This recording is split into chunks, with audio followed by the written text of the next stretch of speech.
6 fighter jets. That's the number being argued over right now between India and Pakistan. Not confirmed, not disproven, just claimed, denied, reclaimed, and buried under competing headlines. But here's the reality most people are missing. The exact number may not matter at all. Because this crisis isn't about who lost how many aircraft. It's about what happens when two nuclear-armed states realize they can fight, repeatedly, without crossing the line into full war. And the battlefield they've chosen for that dangerous experiment is the sky. Everyone keeps asking the same question. Will India and Pakistan go to war? That's the wrong question. The real question is this: what if they don't, and instead normalize controlled air combat as a political tool? No invasions, no mass mobilization, just jets, missiles, radar screens, and plausible deniability. Because once that door opens, it doesn't close easily. Land wars are slow. They're visible. They force political commitment. Air combat is different. A jet can cross a border and be gone in minutes. A missile can be fired without anyone seeing the pilot. Losses can be denied, reframed, or quietly absorbed. That makes air power perfect for escalation without ownership. And both India and Pakistan understand this, which is why the current tension hasn't produced columns of tanks. It's produced competing air claims, satellite images, and carefully worded statements. Notice what neither side is rushing to do. Neither is providing full, verifiable evidence.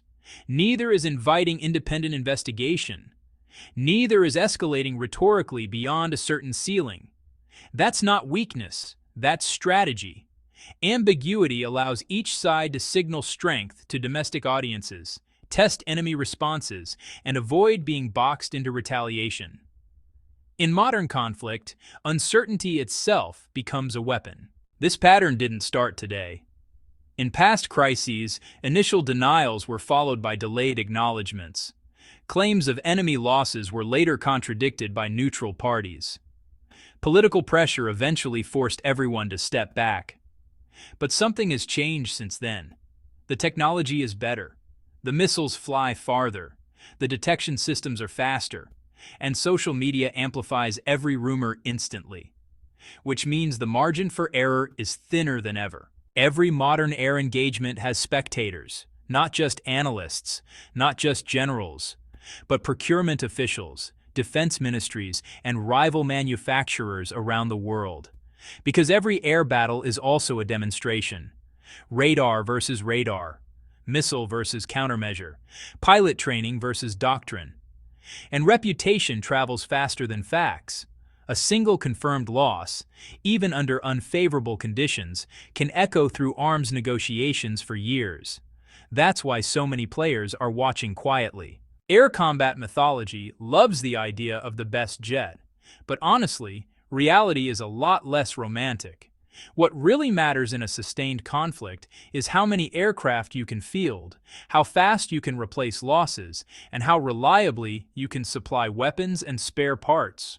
Sure, quality matters, but, quantity and logistics are what actually decide endurance. And in the end, endurance decides who can keep flying when attention fades and headlines move on. Maps matter. Borders determine resupply speed. Allies determine depth. Terrain determines radar coverage. In a prolonged air standoff, proximity to supportive partners becomes decisive, not just symbolically, but in a very real material way. Fuel, missiles, maintenance crews, replacement airframes. All of these are crucial. Air power doesn't function in isolation. It's chained to supply lines that, don't appear on cockpit displays.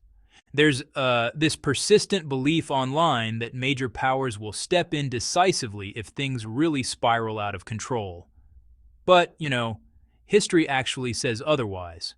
Public statements, they usually just call for calm. Meanwhile, private channels quietly urge restraint. Honestly, nobody wants ownership of a conflict that carries nuclear risk and offers minimal strategic reward. So, support tends to remain mostly rhetorical. Material involvement?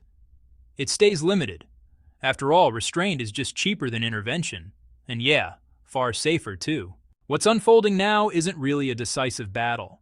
It's more or less a rehearsal. A test of how far air encounters can go without triggering those red lines. A test of public tolerance for losses, you could say.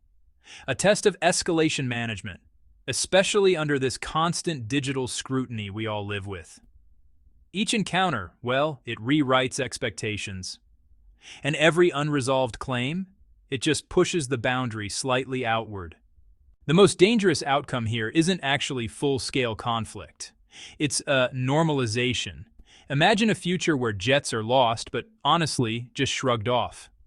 Missile exchanges become routine. Crisis simply becomes background noise. Because when risk becomes routine, mistakes start to feel inevitable. And in air combat, mistakes don't exactly come with warning.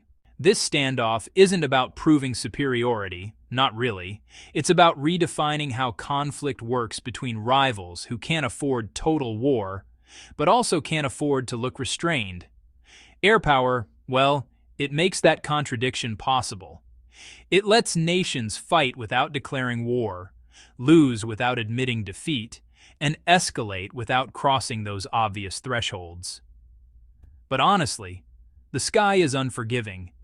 Every time these jets take off, they're not just testing each other, they're testing how much instability the world is willing to accept before, ambiguity finally turns into disaster.